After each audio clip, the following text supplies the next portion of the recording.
ان الحمد للہ والصلاة والسلام علی الاشرف الانبیاء والمرسلین نبینا محمد صلی اللہ علیہ وسلم وعلی آلہ واصحابہ اجمعین۔ رب اشرح لی صدری ویسر لی امری واحلل عقدۃ من لسانی یفقہوا قولی۔ میرے محترم ناظرین اکرام، السلام علیکم ورحمۃ اللہ۔ آپ کیو ڈاٹ گرامر دیکھ رہے ہیں اور میں آپ کا ہوسٹ شاہد ملک۔ ہم نے سورہ البقرہ کی آیت نمبر 253 تک پڑھا ہے۔ آج انشاءاللہ ایک آیت 254 پڑھیں گے، سمجھیں گے۔ حسب معمول پہلے آیت کا ترجمہ اور اس کے اوپر چند باتیں، اور اس کے بعد انشاءاللہ گرامر کی تفصیل آپ کے سامنے رکھی جائے گی۔ تو چلیے شروع کرتے ہیں سورہ البقرہ کی آیت نمبر 254 کی پریزنٹیشن۔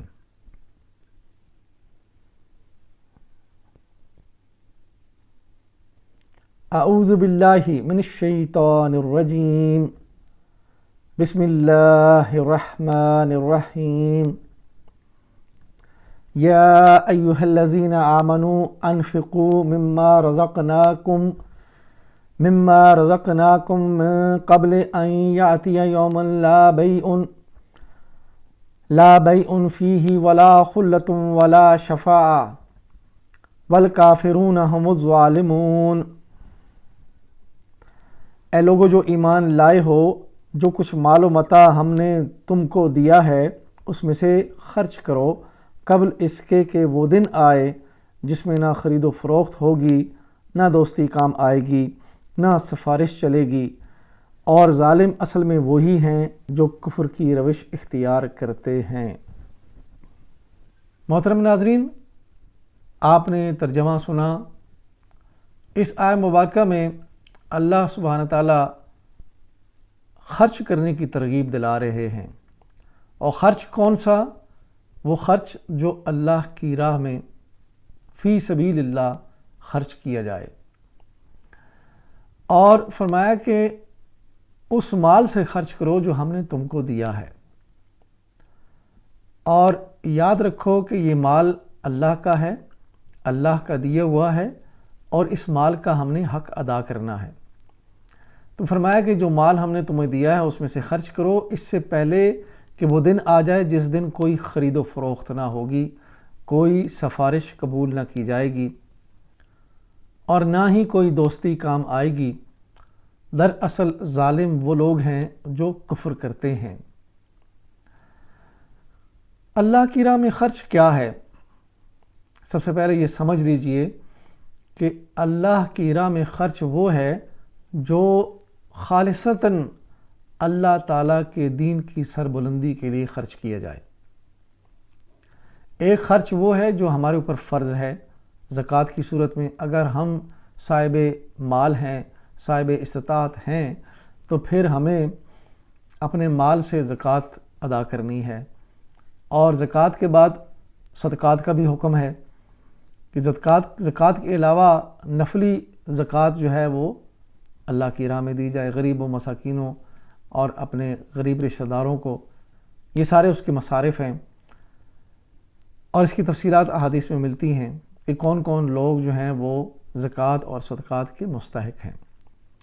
لیکن یہاں پہ جس مال کے خرچ کرنے کا ذکر ہے وہ اصل میں اللہ تعالیٰ کے دین کی سربلندی کے لیے خرچ کرنا ہے، اور وہ خرچ کسی انداز میں بھی ہو، چاہے اللہ کے دین کو سربلند کرنے کے لیے آپ کو ہجرت کرنی پڑے تو اس میں جو آپ خرچ کریں گے، چاہے اللہ تعالیٰ کے دین کی سربلندی کے لیے آپ نے اللہ کے دین کو سکھانے کے لیے کوئی ادارہ بنایا، اللہ کے دین کو سکھانے کے لیے لوگوں میں کام کر رہے ہیں، اس پہ جو آپ کا مال خرچ ہو رہا ہے، یہ خالصتاً اللہ کی راہ میں خرچ ہے۔ اور سب سے بڑا خرچ اور سب سے اہم اور سب سے زیادہ جس پہ زور دیا گیا ہے، جسے فی سبیل اللہ کہا گیا ہے، وہ یہ ہے کہ اللہ کے دین کو اللہ کی سرزمین پر قائم کرنے کے لیے جو تگ و دو کی جائے وہ اللہ کی راہ میں خرچ ہوگی۔ اچھا، اس میں صرف مال ہی نہیں ہے، بلکہ آپ کی صلاحیتیں، آپ نے جو وقت لگایا، وہ آپ کی جو کوشش اور اس کے ساتھ ساتھ آپ کا جو مال ہے وہ سارا کا سارا، اور اس کے بعد سب سے آخر میں جو اللہ نے جان دی ہے وہ بھی اگر اس راہ میں خرچ ہو جائے تو یہ بھی راہ فی سبیل اللہ میں خرچ ہے۔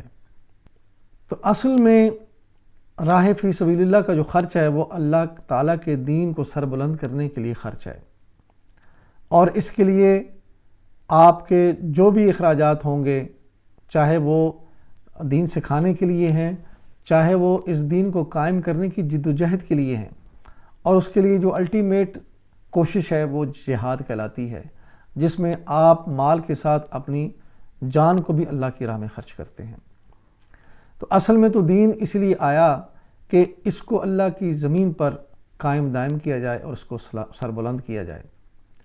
اللہ تعالیٰ نے قرآن پاک میں یہ آیت مبارکہ 3 بار نازل فرمائی، هو الذی ارسل رسولہ بالہدی ودین الحق لیظہرہ علی الدین کلہ، یعنی اللہ تعالیٰ نے فرمایا کہ جو اللہ کے نبی یہ دین لے کر آئے ہیں یہ اس لیے ہے کہ اس کو سارے ادیان پہ غالب کیا جائے، اللہ کی سرزمین پر اللہ تعالیٰ کا نظام قائم کیا جائے، اور وہ آپ صلی اللہ علیہ وسلم نے کر کے دکھایا۔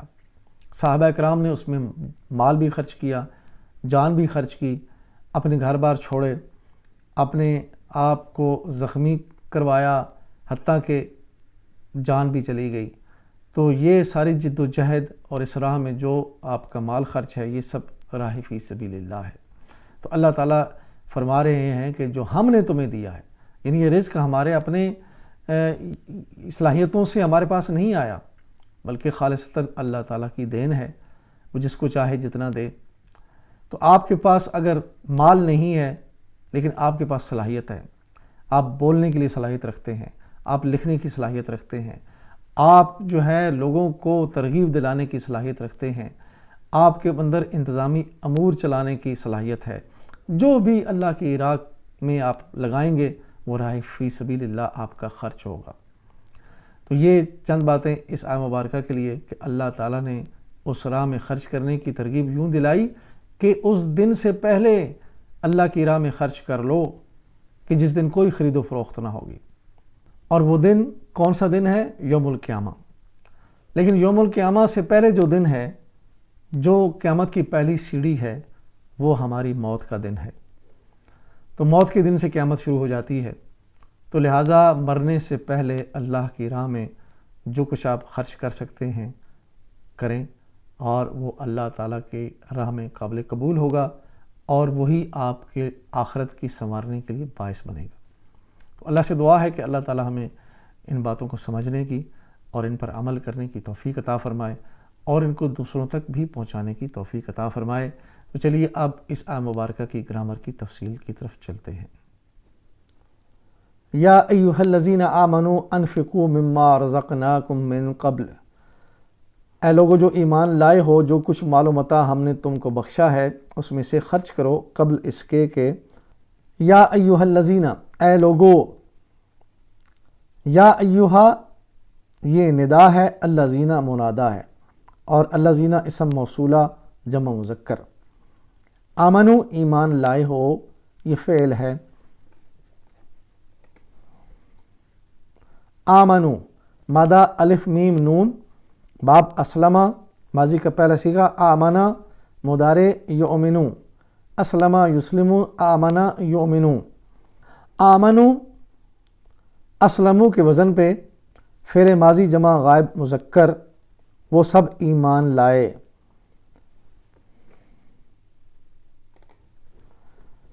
انفقو خرچ کرو، یہ بھی فعل ہے اور فعل کی تفصیلات ہم دیکھتے ہیں۔ انفقو مادہ نون فا قاف باب اسلمہ ماضی کا پہلا صیغہ، انفقا مضارع ینفقو، اسلمہ یسلمو، انفقا ینفقو، امر ہے یعنی حکم دیا جا رہا ہے۔ اسلمہ کے لیے واحد امر اسلم اور جمع کے لیے اسلمو، اسی طرح انفقا کے لیے واحد امر انفق، جمع انفقو۔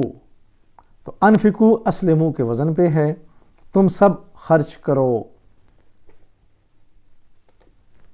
مما رزقناکم من قبل، اس میں سے خرچ کرو قبل اس کے۔ مما مرکب جاری ہے، من اور ما کا مرکب۔ رزقنا یہ فعل ہے، کم ضمیر جمع حاضر مذکر کی، من قبلی مرکب جاری اور قبلی ظرف زمان ہے۔ رزقناکم، رزقا کا مادہ را زا قاف باب نصرہ، ماضی کا پہلا صیغہ رزقا، مضارع یرزقو، نصرہ ینصرو، رزقا یرزقو۔ رزقنا جمع متکلم ماضی، ہم نے انہیں دیا، کم تم کو ضمیر جمع حاضر کے لیے، رزقناکم ہم نے تم کو دیا۔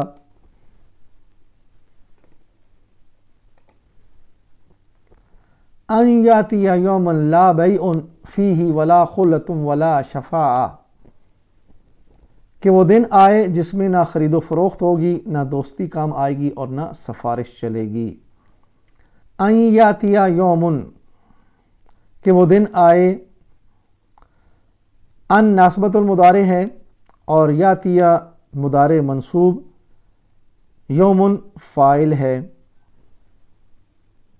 یاتی مادہ حمزہ تا یا باب ضربہ، ماضی کا پہلا صیغہ آتا، مضارع یاتی، ضربہ یضربو، آتا یاتی۔ یاتی یضربو کے وزن پہ ہے، فعل مضارع واحد غائب، وہ آتا ہے۔ ان یاتی فعل منصوب ہے ان کی وجہ سے، اور معنی میں تبدیلی ہوئی کہ وہ آئے، کہ وہ آ جائے، یعنی قیامت کا دن۔ لا بیع فیہ جس میں نہ خرید و فروخت ہوگی، لا نافیہ ہے اور لیسا کی طرح ہے، یعنی نیگیٹو کا پہلو ہے اس کے اندر۔ بیع اسم مرفوع ہے اور فیہ مرکب جاری ہے۔ ولا خلۃ اور نہ دوستی، یعنی وہ دن جس دن کوئی خرید و فروخت کام نہ آئے گی، یعنی وہ دن جس دن کوئی خرید و فروخت نہ ہوگی اور نہ ہی کوئی دوستی کام آئے گی۔ واو عطفہ ہے، اور لا جیسے لا بیع ہے یہاں پہ، اسی طرح لا خلۃ ہے معطوف، یہاں بھی لا جو ہے بمانی لیسا منفی کا مطلب ہے اس کے اندر، یعنی نہیں ہے خلۃ کوئی دوستی۔ خلۃ یہاں پہ اسم مرفوع ہے۔ ولا شفاعت اور نہ سفارش چلے گی، یہاں بھی واو عطفہ اور لا معطوف، یعنی پہلے جو لا گزرے لا بیع لا خلۃ، اسی طرح لا شفاعت، اور شفاعت بھی اسم مرفوع ہے، یعنی وہ اسم جو پیش کے ساتھ آتا ہے اس کو اسم مرفوع کہتے ہیں۔ والکافرون هم الظالمون اور ظالم اصل میں وہی ہیں جو کفر کی روش اختیار کرتے ہیں۔ والکافرون جو کفر کی روش اختیار کرتے ہیں یا کفر کرتے ہیں، واو استنافیہ، یعنی بات جو ہے دوبارہ سے یہاں پہ شروع ہو رہی ہے۔ اصل بات وہ تھی کہ اللہ کی راہ میں خرچ کرو، تو اس کے بعد جو دوسری بات ہے کہ اگر خرچ نہیں کرو گے تو یقیناً اللہ کا حکم نہیں مانو گے اور کفر کرو گے، اور جب کفر کرو گے تو ظالم بن جاؤ گے۔ الکافرون اسم فاعل جمع مذکر مبتدا ہے، ہم الظالمون وہی ظالم ہیں۔ یہاں پہ حصر کا معنی ہے ہم اور الظالمون، صرف ظالمون کہا جائے تو بھی بات سمجھ میں آتی ہے، لیکن اس کو زور دینے کے لیے ہم لگایا اور ال لگایا ظالمون کے ساتھ، ہم الظالمون، تو اس کے اندر حصر کا پہلو پیدا ہوا، یعنی شدت کا معنی آ گیا، یعنی جو کفر کریں گے ہاں اصل میں وہی ظالم ہیں، یہ ہے اس کا مطلب۔ ہم ضمیر جمع غائب اور یہ مبتدا ثانی ہے، یعنی پہلے مبتدا ہے کافرون اور پھر ہم، دوسرا مبتدا آگے ظالمون خبر ہے، اور خبر ہمیشہ مرفوع حالت میں آتی ہے، اور الظالمون اسم فاعل جمع مذکر مرفوع حالت میں۔ الحمدللہ ہم نے سورہ البقرہ کی آیت نمبر 254 پڑھ لی ہے۔ آخر میں اللہ سے دعا ہے کہ اللہ ہمیں قرآن سے اور نبی اکرم صلی اللہ علیہ وسلم کے ارشادات سے ہدایت لینے کی توفیق عطا فرمائے، اور پھر ہم اللہ کے حضور اپنی زندگی میں کچھ گھڑیاں، کچھ وقت، کچھ اس دین کی سربلندی کے لیے وقف کرتے ہوئے اللہ کے ہاں یہ ہمیشہ کہتے ہیں کہ اے اللہ، میری زندگی کا مقصد تیرے دین کی سرفرازی، میں اسی لیے مسلمان، میں اسی لیے نمازی۔ وآخر دعوانا ان الحمدللہ رب العالمین، الصلاۃ والسلام علی رسولہ الکریم، جزاکم اللہ خیراً۔